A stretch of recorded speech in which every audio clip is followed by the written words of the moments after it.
Everyone, how are you? Hopefully you are very fine. This is Babul Hossain sir with you, lecturer, Department of English, Fulbari Degree College, Fulbari Kurigram. Dear students, I am going to talk about narration of interrogative sentence. Today's topic is about narration. Let's begin our class. Narration. আজকের class narration হচ্ছে interrogative সেন্টেন্সে আমরা এই ন্যারেশনটা চিনব কিভাবে এটা তোমাদেরকে আমি যে রুলগুলো পূর্বের ক্লাসে যে অ্যাসার্টিভ সেন্টেন্সে আমি তোমাদের ক্লাস পরিবেশন করেছি আজকের ক্লাস ইন্টারোগেটিভ সেন্টেন্স আমরা কিভাবে ইন্টারোগেটিভ সেন্টেন্স আইডেন্টিফাই করব দেখো প্রথম দেখো আকাশ said to me আকাশ আমাকে বলল Are you busy now? এই জায়গায় লক্ষ্য করতে হবে তোমাদের এটা হচ্ছে রিপোর্টিং ভার্ব আর ইট ইজ হচ্ছে রিপোর্টেড স্পিচ ডিয়ার স্টুডেন্টস এই সেন্টেন্সের আগে আমাদের স্ট্রাকচারটা লক্ষ্য করি এটা লিখে দিচ্ছি ইন্টারোগেটিভ সেন্টেন্স আমরা যখনই বুঝবো তখন সাবজেক্ট প্লাস আস্ক লিখবো তারপরে অবজেক্ট লিখব তারপরে এই জায়গায় আমাদের লিখব ইফ অথবা ওয়েদার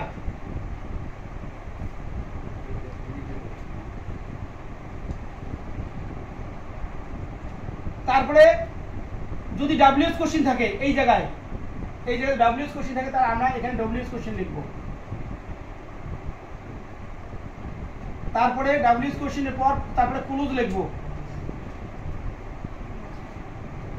কিন্তু এখানে ইফ আর ওয়েদার ইফ মানে কনজাংশন হিসেবে আমরা ইফ মানে যদি ওয়েদার মানে যদি আর ইন কেস মানে যদি কিন্তু এখানে এই ইফ মানে হবে কি না ইফ আর ওয়েদার মানে এখানে হবে কি না মানে দুইটা জিনিসের মধ্যে হয় কিনা এই জন্য এই এখানে কনজাংশন হিসেবে ব্যবহার করা হবে যাই হোক আমরা কিভাবে ইন্টারোগেটিভ সেন্টেন্স আমরা আইডেন্টিফাই করব এখানে দেখা যাচ্ছে কোন সাবজেক্টের পূর্বে যদি অক্সিলারি ভার্ব থাকে I mean am is are was were have has had can could may might shall will should would তাহলে এই সমস্ত অক্সিলারি ভার্ব দিয়ে যদি শুরু হয় রিপোর্টেড স্পিচ তারপর শেষে প্রশ্নবোধক চিহ্ন থাকবে তখন আমরা জানবো it is absolutely interrogative sentence তখন আমাদের দ্যাট লেখা যাবে না দ্যাট কখনো নেওয়া যাবে না কাল্লা আরবিতে বলা কখনো দ্যাট লেখা যাবে না তখন আমাদের কমা ইনভার্টেড কমা তুলে দিয়ে আমরা এখানে যদি ডব্লিউএস কোশ্চেন থাকে তাহলে আমরা ডব্লিউএস কোশ্চেন লিখবো who what when how whom where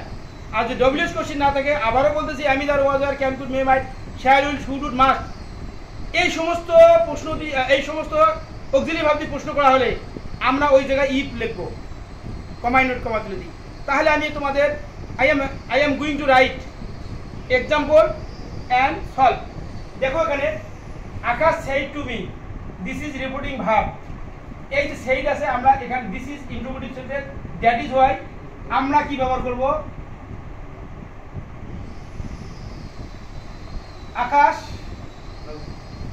Akash toll ব্যবহার করা যাবে না টোল সেড থাকবে তখন আক্স হবে আকাশ আক্স মি দেখো ডিয়ার স্টুডেন্ট এই জায়গায় লক্ষ্য করতে হবে আমি এর আগে বলছি প্রথমে এটা পরিবর্তন করতে হবে দ্বিতীয় কমা ইনভার্ট কমা তুলে দিতে হবে তৃতীয় পার্সন পরিবর্তন করতে হবে চতুর্থ আবার অ্যাডভার্বিয়ালের পরিবর্তন করতে হবে এই ইন্টারোগেটিভ সেন্টেন্সে তো এখন দেখো this is past indefinite tense reporting সেই আছে এই জন্য আস্ক লিখলাম Akash ask me comma invert comma তুলে দিয়ে আমাদের এখানে ইফ লিখতে হবে যেহেতু আর দ্বারা প্রশ্ন করা হয়েছে am is are was were দুই থাকে তারপরে আমাদের লক্ষ্য করতে হবে সাবজেক্ট ইউকে কোন পার্সন সেকেন্ড পার্সন থাকার কারণে মি এটা মিটের এক নম্বর ফর্ম কিংবা আই ইটে সেকেন্ড পার্সন হবে আমরা অবজেক্ট অনুসারে চেঞ্জ করব অবজেক্ট অনুযায়ী কাজ করব তাহলে এখানে ইউকে বাদ দিয়ে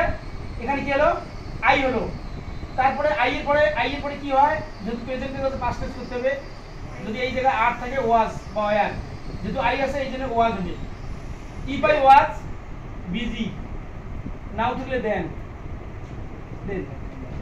এটা ফুল একটা assertive sentence dear student this is principal clause that is subordinate clause. Indirect narration, direct narration আর ইনডাইরেক্ট ন্যারেশন, এই দুটো পার্থক্য। আকাশ আমাকে বলেছিল আপনি এখন ব্যস্ত, আপনি কি এখন ব্যস্ত? যে ইনডাইরেক্ট ন্যারেশন হবে যে আমি তখন ব্যস্ত ছিলেন কিনা, সেই প্রশ্নটা আমাকে আকাশ করেছিল। ডিয়ার স্টুডেন্ট, সেকেন্ড এক্সাম্পল লক্ষ্য করো, this is first example. Second example হচ্ছে বাবুল সেইড টু আইয়াস। বাবুল আইয়াসকে বলল ডু ইউ হেল্প মি। যদি এই জায়গায় ডু থাকে তাহলে এটা ভি2 হবে। ডিয়ার স্টুডেন্ট, ডু ডাজ থাকে। এই জায়গায় যদি ডিড থাকলে এখানে ভি3 হবে। একই ক্যাটাগরি অক্সিলারি ভার্ব দিয়ে শুরু হয়েছে, দিস ইজ ইন্টারোগেটিভ সেন্টেন্স। তখন আমরা আবার কি লিখব? বাবুল আস্কস আইয়াস। বাবুল আস্কস আইয়াস, এই জায়গায় আমরা ইফ ব্যবহার করব। এটা ডু ডাজ ডিড থেকে কাটা যাবে। ইউটা সেকেন্ড পারসন থাকার কারণে আইএস এখানে যাবে। আইএস মানে ছেলে, এখানে হি। তারপরে ভি2 বানাইতে হবে, হেল্প, এটা ভি2 বানাইতে হবে। ডু ডাজ থাকলে ভি2 হবে, দিস ভার্ব। আর এখানে ডিড থাকলে হ্যাড প্লাস ভি3 নেওয়া লাগতো। মি যে কোন পারসন? আই, মি, মাই, এটা 2 নম্বরে আছে। I, me, my first person, this is first person. I, me, my, I, me অবজেক্টের জায়গায় আছে। এই যে ব্যক্তিটা বাবুল আছে, এর 2 নম্বর কি? বাবুল মানে হি, হিম, হিজ। তাহলে আমরা হিম নিব, হিমকে ধরবো, হিজকে ধরবো না, বিকজ দিস ইজ নাম্বার 2 পারসনের। তাহলে এখানে আমরা বাবুলের 2 নম্বর হচ্ছে হিম। ডিয়ার স্টুডেন্ট, শেষে ফুল স্টপ দিতে হবে। ডাইরেক্ট ন্যারেশন ইন্টারোগেটিভ থাকবে, প্রশ্নবোধক চিহ্ন থাকবে। যখন আমরা ইনডাইরেক্ট করব তখন এখানে করার ক্ষেত্রে আমাদের ফুল স্টপ দিতে হবে। এক্সাম্পল থার্ড, শাকিল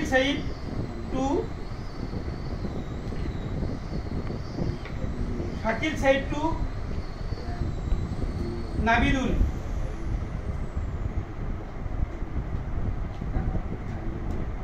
শাকিল নাবিদুলকে বললো where do you live. This is WS question. Dear learners, WS কোশ্চেনের পরিবার হচ্ছে 3টা। কয়টা পরিবার? একটা পরিবার, 9টা ওয়ার্ড আছে। Who, what, when, whom, how, which, whose, এভাবে 9টা আছে। যে তিন ধরনের প্রশ্ন আছে ইন ইংলিশ। একটা আছে ভার্বাল কোশ্চেন, আরেকটা আছে ট্যাগ কোশ্চেন, নাম্বার 3 হচ্ছে ডাব্লিউএস কোশ্চেন। ভার্বাল কোশ্চেন কোনগুলো? Do you believe me? Yes, yes. Do you believe her? Yes, yes I. আর দিস ইজ কল ইয়েস নোকে বলা ভার্বাল কোশ্চেন। আর ট্যাগ কোশ্চেনটা কি রকম? ট্যাগ কোশ্চেনটা এরকম যে এখন CM goes to college, does not he, তাই নয় কি? এটা একটা ট্যাগ কোশ্চেন। তারপর আছে WH question. In direct narration to indirect করতে গেলে যদি ডাব্লিউএস কোশ্চেন থাকে, নো সেন্স। তাহলে আমরা ইন্টারোগেটিভ সেন্টেন্সে আমরা কি করব? যদি ডাব্লিউএস কোশ্চেন থাকে আমরা মাঝে কমা ইনভার্ট কমা তুলে দিয়ে ওখানে ওই ডাব্লিউএস কোশ্চেনটা বসিয়ে দেবো। তাহলে অ্যান্সার কি হবে? স্ট্রাকচারটা লক্ষ্য করো, সাবজেক্ট আস্ক অবজেক্ট, তারপর ডাব্লিউএস কোশ্চেন, সাবজেক্ট ভার্ব, টেন্সের পরিবর্তন, পার্সনের পরিবর্তন। Just remember it. Deer learners, look at the board. তাহলে আমরা এখানে কি লিখবো? অ্যান্সার করব শাকিল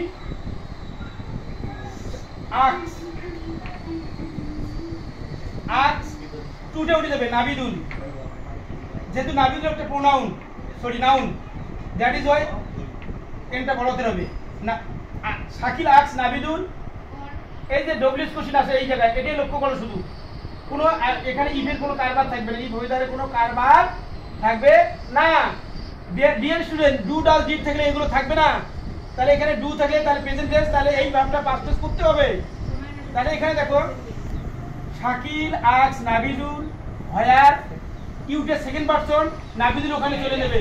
তাহলে নাবিদুল এখানে হি হবে, হি লিভের ভি3, লিভ ভি2, লিভের ভি2, কারণ বিকজ ডু আছে। ডিড দিয়ে একটা দেই। Dear learners, look at the board. Did দিয়ে একটা আমরা দেই। তারপরে এখানে আমি কি দিলাম? Ashmani said to Ashmani said to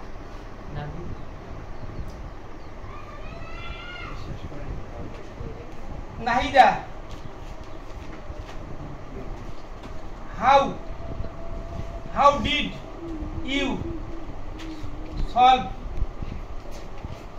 how did you solve the matter?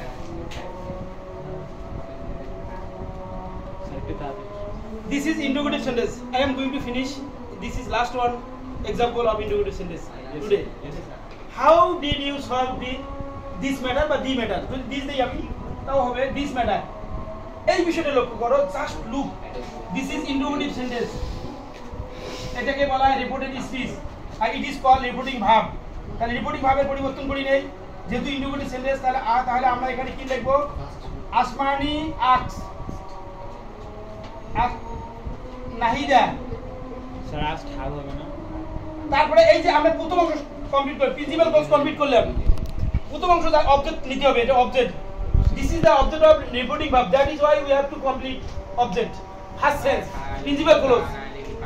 এই জায়গায় লক্ষ্য করতে, this is WS question, WS how আছে, এই যে কমা ইনভার্ট করার পরে বড় হতে হয়, এই জায়গায় ছোট হতে লিখতে হবে how there. Dear student, অনেকে ভুল করে, কিন্তু how এর পর সরাসরি যে did আছে, তারপরে সাবজেক্ট আছে, এই সাবজেক্টটা নিতে হবে। অনেকে আবার এই জায়গায় কি করে, কনজাংশন পরে একটা সাবজেক্ট দিতে হবে, নিয়ম জানতে হবে।